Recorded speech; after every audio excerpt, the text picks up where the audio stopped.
Anu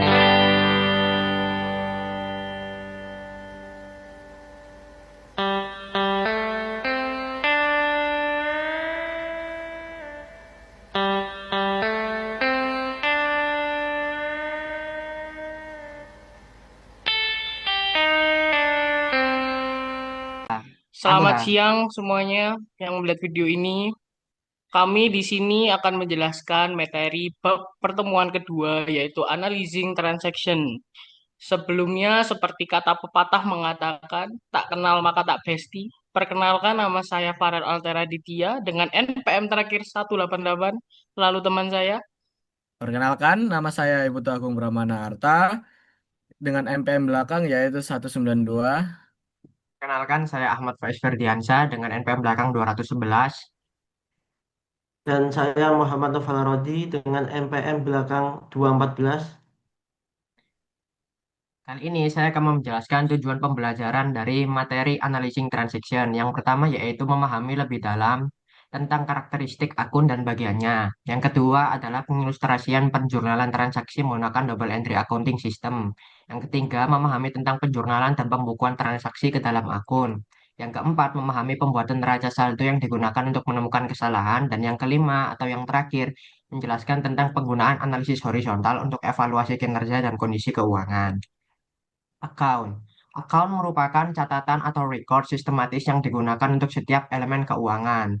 Contoh dari chart account adalah aset, yaitu resource atau sumber daya yang dimiliki.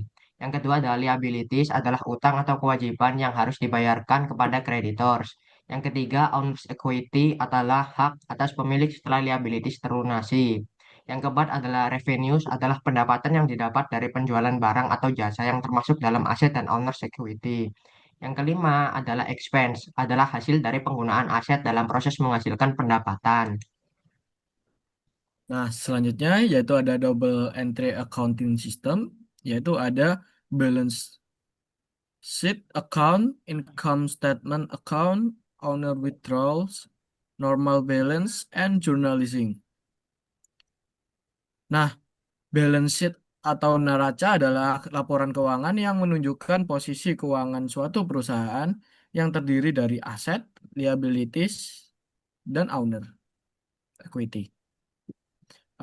Income statement account yaitu adalah akun yang terdapat dalam laporan laba rugi income statement yang terdiri dari pendapatan atau revenue dan bebas atau expense.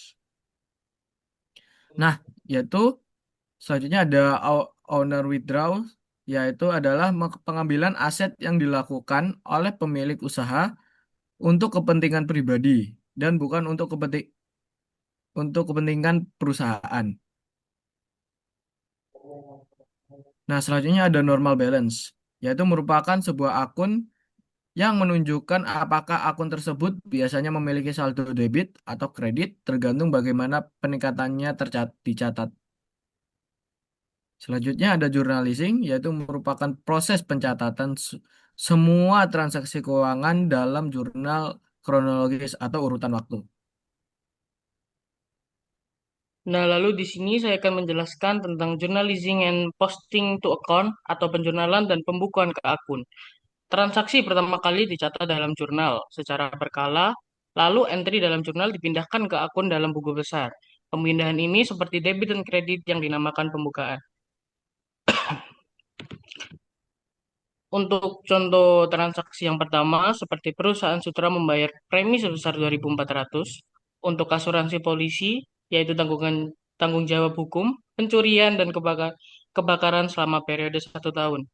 Transaksi tersebut dibayar di muka atas beban. Disebut beban dibayar di muka, tapi transaksi tersebut dimasukkan ke dalam aset. Bagi perusahaan sutra, aset yang dibeli adalah perlindungan asuransi selama 12 bulan atau periode 1 tahun. Pencatatan ini ditulis sebagai kenaikan 2.400 di debit dan penurunan sebesar 2.400 kredit ke kas. Lalu contoh transaksi yang kedua, yaitu perusahaan sutra membayar 800 untuk sewa bulan Desember di muka, dicatat sebagai biaya sewa karena digunakan dalam waktu singkat. Lalu yang contoh transaksi ketiga, perusahaan sutra menyewakan tanah selama 3 bulan dan menerima 360 di muka, merupakan pendapatan diterima di muka karena layanan belum diberikan. Contoh untuk jurnal entry-nya seperti gambar di samping, lalu dimasukkan ke debit kredit yang ada di bawahnya. Lalu transaksi yang terakhir, yang keempat, perusahaan sutra membeli peralatan kantor dari eksekutif supply CO secara kredit sebanyak 1.800. Selanjutnya ada trial balance atau neraca saldo adalah daftar semua akun beserta saldo kredit maupun debit yang diambil dari jurnal dengan tujuan untuk memeriksa apakah kredit dan debit balance dan tidak mengalami kesalahan atau error. Pertama, kesalahan yang memengaruhi neraca saldo adalah kesalahan yang membuat antara debit dan kredit tidak seimbang atau balance. Contoh human error, salah input jumlah nilai kredit atau debit. Yang kedua, kesalahan yang tidak mempengaruhi neraca saldo adalah kesalahan yang tetap membuat debit dan kredit tetap balance atau seimbang. Contoh, mistake account, salah input pada akun. Selanjutnya ada financial analysis and interpretation merupakan proses evaluasi kondisi kinerja dan kondisi keuangan perusahaan dengan cara menganalisis laporan keuangan. Interpretation adalah hasil penafsiran untuk pengambilan keputusan.